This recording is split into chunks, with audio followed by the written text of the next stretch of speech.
Is Bitcoin the currency of the future, or is it the payment system they're developing? Bingo, it's the payment system. It's the blockchain encryption, and they're interesting things. I think Bitcoin, or the really blockchain encryption that's behind it, has a greater ability to bring more of the world's population out of poverty than anything we've seen in...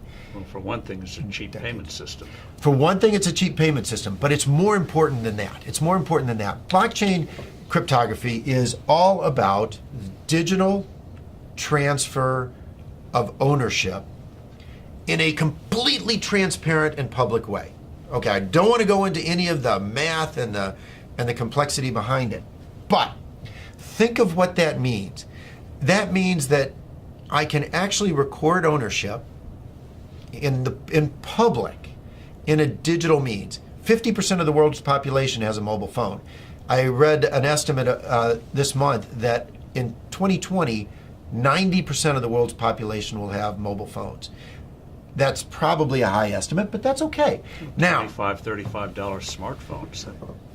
But we're throwing them away, and they can ship them off to emerging markets.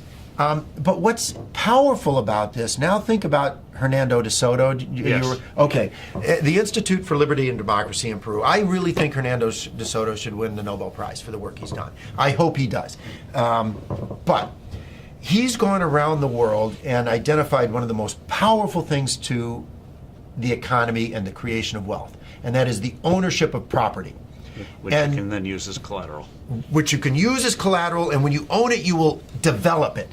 You will. The best thing you can do for the environment is to own it, because when you own it, you make sure it's sustainable for your future family, and that's powerful.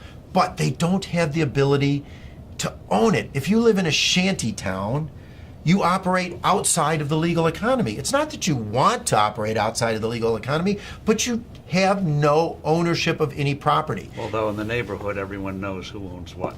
And once you introduce blockchain cryptography, guess what they can do? Have a public ledger of ownership and transfer that cannot be denied, because it's absolutely transparent. It's absolutely transparent. It is the means through which these individuals can get exactly what Hernando de Soto thinks they best need to bring themselves out of poverty. It is so much more profound than that, but at its very basis, it has the ability to give these individuals the right of ownership to property. And that has, more than anything else, the ability to bring them out of poverty. And I can't wait. It'll be adopted elsewhere. I mean, it's such a powerful, blockchain encryption is such a powerful tool. It'll be used by banks, it'll be used by credit card companies. It will become a standard.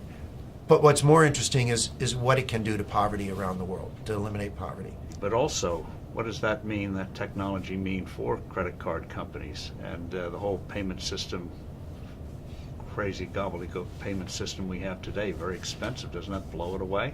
I hope so.